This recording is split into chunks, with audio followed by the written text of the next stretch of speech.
I've lived through the heyday of a science known as cybernetics. It started in the 1940s, had immense influence during the 1950s and 60s, only to suffer an eclipse from the 1980s onwards. I should point out that I've never promoted myself as a cyberneticist per se, although I now see in retrospect that it's a science that has had a profound influence on my work as an architect and designer, and more recently, on my newfound involvement in visual music. So what is cybernetics? And why do I think that its values and methods have relevance today? As a start, I need to remind you how and why cybernetics was invented in the first place. Cybernetics was the answer to the question, how do you fire a missile at a moving target? In 1942, the answer wasn't known, which led Norbert Wiener, an MIT mathematics professor, being charged with a complex problem concerning the accuracy of anti-aircraft artillery. Wiener was a brilliant mathematician, but he couldn't solve the artillery problem without help from a disparate group of his fellow professors at MIT, all of them with highly specialized scientific skills. And together, as a team, they were able to put forward new theories of prediction to arrive at a solution to a very tricky problem. It was a success that got them all thinking. They realized that they had needed to take a completely new approach to engineering design to produce a result that had turned what had been regarded previously as a hit-and-miss art into an exact statistical science.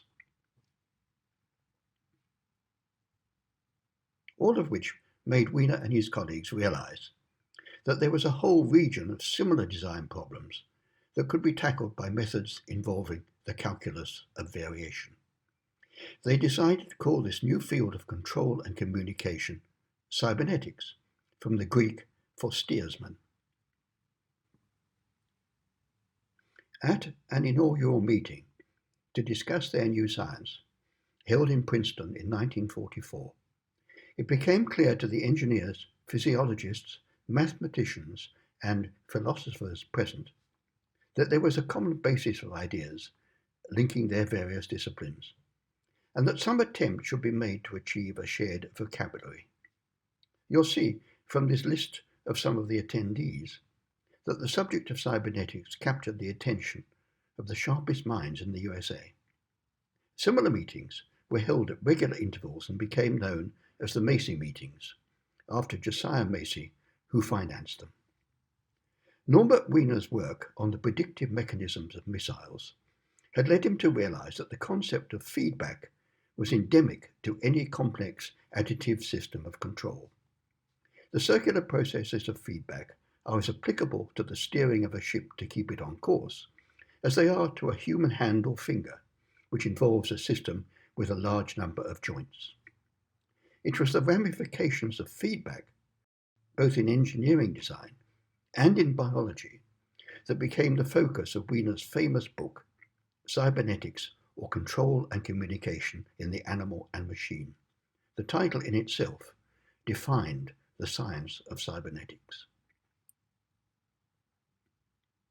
In his book, Wiener explains that control can't be exercised by a simple single feedback, a fact that he illustrates with reference to the way we steer a car on an icy road. This is an example of control by information feedback.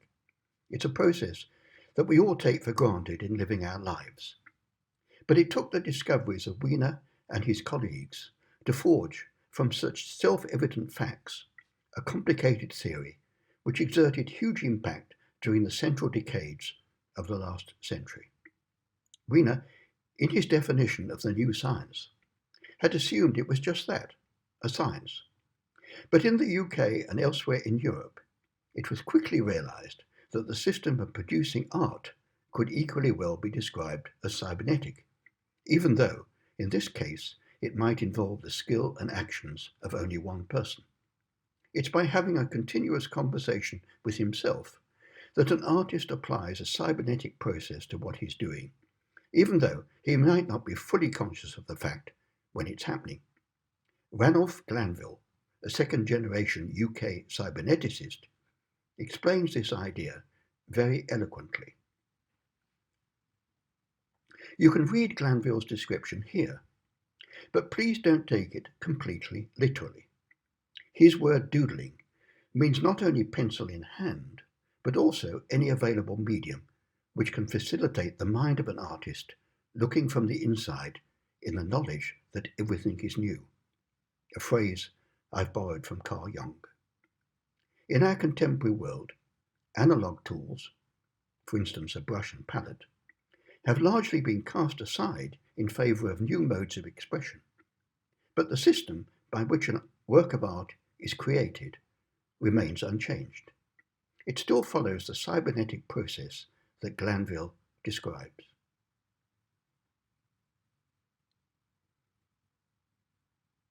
Now, I'll go a step further by explaining how a cybernetic system underpins the making of shapes, a piece of visual music that I've based on J.S. Bach's first cello suite. The 6 movements of the suite, as transcribed for clarinet, have provided me with an opportunity to explore the intrinsic relationship that exists between abstract imagery and music.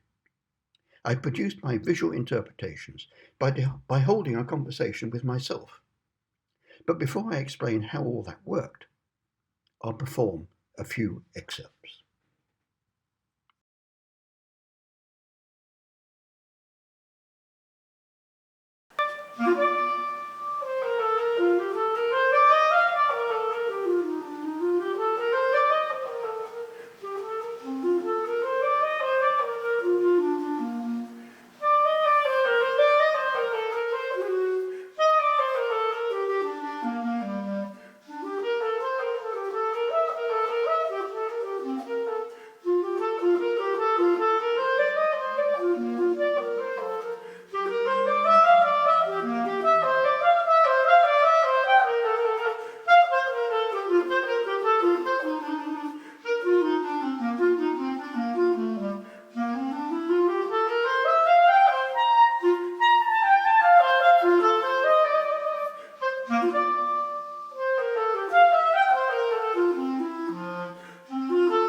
For each of those excerpts, my chosen algorithms produced image sequences containing 2,000 to 3,000 frames.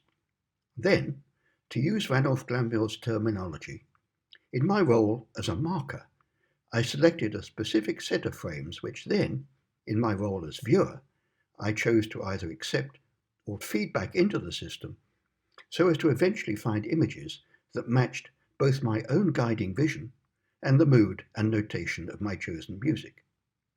This is a cybernetic process, the circular system of choices an artist makes in his dual roles of marker and viewer, which give him the freedom to act as an ultimate decision maker rather than as a mere artisan.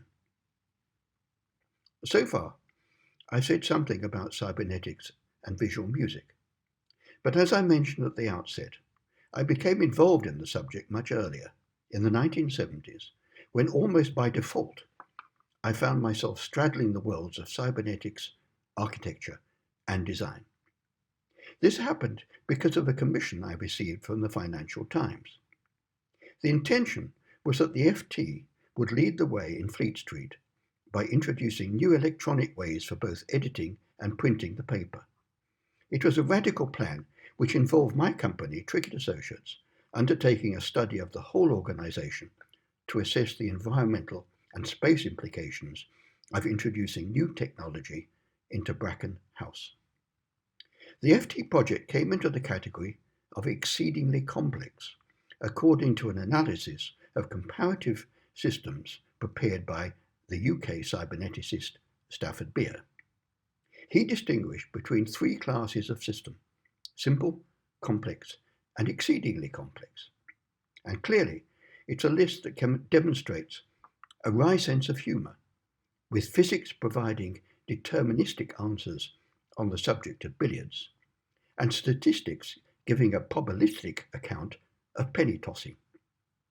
Beer put only three systems in the exceedingly complex category, as the brain, the company, and the economy. Defining the way the FT could develop techniques for its survival in a changing environment presented a formidable challenge. The problem was elusive and controversial to the extent that it could best be described as a tangle. I've vivid memories of investigating the environmental, social, technological, and logistical aspects of a tangle, where at every turn expressions of considerable doubt were voiced by those whose lives would be radically changed. It was a cybernetic approach that provided the key to unravelling the tangle, a process involving a constant reiteration of correction and feedback, with people at all levels in the company. Then, at the end of a long, slippery road, we explain the options available to the FT by means of a three-dimensional space planning model. Experience of new technology was slim at that time, but I was able to incorporate tips gained during visits to the Washington Post and the Baltimore Sun in the United States, where new editing and printing methods had already been integrated. In the end, and for the best of reasons, the FT's board of directors decided that they would not be the first to take a leap into the unknown. You may remember that for Rupert Murdoch, who did take this first step at the Times, the result was 1 year of strikes at his Wapping printing facility. So, as it turned out, the FT's decision to withdraw was both shrewd and opportunistic, as was its decision to move ahead with a fallback idea to print the paper simultaneously in Frankfurt. The second project involved Trickett Associates in the complete redesign of the FT's editorial department, to include a central electronic brain for transferring editorial material to Germany. We applied all the cybernetic principles we had learned previously to achieve a result that was acclaimed some years later by the UK Press Gazette as the most comfortable newsroom in London, a model of thoughtful design.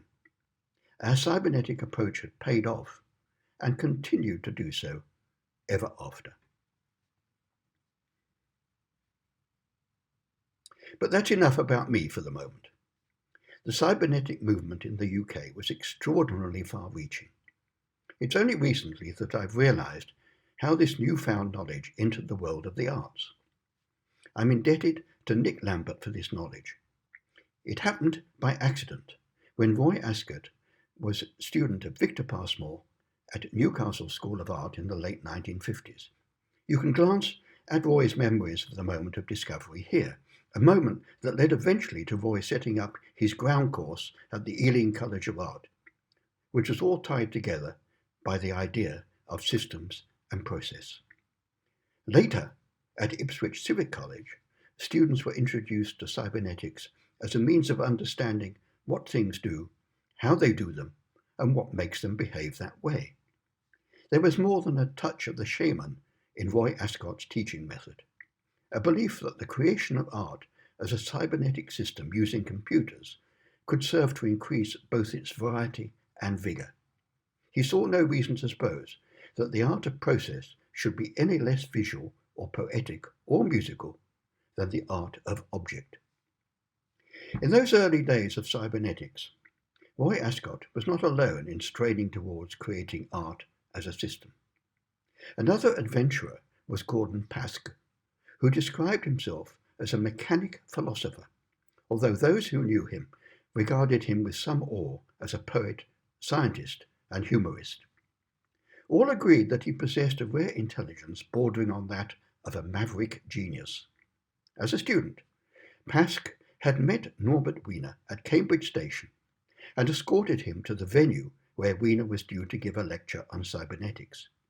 It took only that short time for Pask to decide that his life's work would lie in that direction. Gordon Pask's most substantial work was Colloquy of Mobiles. It demonstrated his genius to the extent that only now are we beginning to realise how far ahead of his time he was. Colloquy took centre stage at Cybernetic Serendipity, a gem of an exhibition held in 1968 at the Institute of Contemporary Arts in London, which I well remember visiting, and it left a lasting impression. Now, 50 years later, Paul Pangaro at the College of Creative Studies in Detroit has involved his students in making a replica of Colloquy. Pask's outdated analog technology has been replaced by modern digital software, but the magic of the original is retained. Here's Paul's describing the result. And the idea behind Colloquy is to have a family of mobiles interacting on their own. Each mobile is completely independent, has its own brain, and it rotates on its axis, and some of them rotate on a bar. And serendipitously, they come to a certain moment when they start to interact. Mostly they're on their own and just doing what they're doing. But on a particular occasion, they interact. When a light from the male figure hits the mirror of the female figure by chance and reflects back to the male figure, then they stop and they start to interact. And they wait a while and they have this kind of thing going. And then after a while they calm down and then they return to their REM. It was amazing that you would have machines talking to machines 50 years ago. And it was even more amazing that there was a gender joke involved. On both sides of the Atlantic, the cybernetic community might have been small, but its impact was huge in providing a cross-continental bridge for post-war discoveries that have formed today's digital world. Gordon Pask's life was changed forever by his brief meeting with Norbert Wiener, and earlier, Wiener had travelled to the National Physical Laboratory in the UK, where he and Alan Turing discussed the fundamental ideas that underpinned the science of cybernetics, a subject that was of close interest to Turing as a member of the Ratio Club, the UK's answer to the Macy meetings. The twin aims of cybernetics as defined by Wiener, control and communication in the animal and the machine, are reflected in Turing's own ability to move seamlessly between his two main areas of research, intelligent machinery and morphogenesis. Often, his ideas were first tested at the Ratio Club, where Turing felt he was among like minds. Here, Fellow members were receptive too, and could understand more than most his radical views on the subject of machine intelligence and on how growth and form happens in the animal. It was the intertwined intellectual skills of Turing and John von Neumann, another cybernetist, who was regular attendee at the Macy meetings in Princeton, that enabled them together to invent computer science and to define rules by which the machine of cybernetics, the computer, would eventually change all our lives forever. Given these immense achievements, I have to ask, has the science of cybernetics really had its day, never to return? I hold the view that the lessons it taught are as relevant now as they were in the last century. From the beginning, it was the science that flew the flag for transformational creativity. You may have noticed that neither the Macy meetings nor the Ratio Club gatherings included artists. They were not invited because it was assumed at the time that they had little to offer. It was only in the latter half of the last century that such attitudes began to change, as cybernetics exerted an ever-increasing influence on how artists worked and perceived themselves. They embraced with open arms the machine of cybernetics, the computer, as a tool for artistic expression, which changed not only the nature of the art they produced, but also their role as artists. This is why, within the world of the arts, a bright annulus of cybernetic light continues to shine. Does it shine on my own sphere of visual music? I'll let you be the judge of that. But from my point of view, I see visual music as a form of artistic expression that enables me to communicate ideas that are complex and often controversial. You can see the titles of various pieces here, including today's piece, Shapes. All of them have triggered ideas that have led to the preparation of papers and presentations, many given at EVA conferences, as you see here. It's a process of ideas development that is often surprising. I would never have expected Shapes, for instance, to have become the cause of my delving into the hinterland of cybernetics. But it happened, and it was visual music that acted as the behavioural trigger. I've already explained how the making of Shapes engaged me in a cybernetic process of continuous feedback, with me acting as both marker and viewer. And so far, you've heard 4 excerpts taken from 3 movements of Bach's suite. If I had time, I'd play excerpts from the other 3 movements to produce, in all, 9 sequences of abstract imagery. Instead, I'm taking a shortcut by showing you all of them amalgamated here, both the sequences you've seen and heard, and those you haven't. I'm asking the question, where has my visual communication of musical counterpoint taken me? What, if anything, have I triggered? Again, the results are surprising. What I see appearing at certain points within my image sequences are apparently coincidental similarities between specific images and the styles adopted by 9 well-known abstract artists. I find that I've created, maybe subconsciously, a series of digital simulacra of abstract works of art, 9 of them as you see here, a somewhat unexpected form of behavioural response triggered by my visual music. No doubt the response I triggered long ago from the FT journalists in a newly equipped newsroom was more profound, but it doesn't alter the fact that a cybernetic stance, combined with a close concern with change and people's reaction to it, can reap rich rewards when presented in any form of artistic expression, architectural in the case of the FT. The common factor is that an artist's or architect's aim needs to be clearly focused on gaining an engaged response from his or her audience. It's an approach to problem solving that reveals cybernetics and design as being 2 sides of the same coin. The triggering of a behavioural response becomes crucial when artists become involved in exceedingly complex systems. If Stafford Beer were to be alive today, I'm sure he would classify climate change as just this, every bit as complex as the brain, the company, and the economy. This is why I'm calling for a cybernetic renaissance, where, as in those days immediately after the Second World War, the sharpest minds from all walks of life are brought together to face up to the most exceedingly complex system of all. Only this time, artists must play their full part in producing a positive and undeniable behavioural trigger.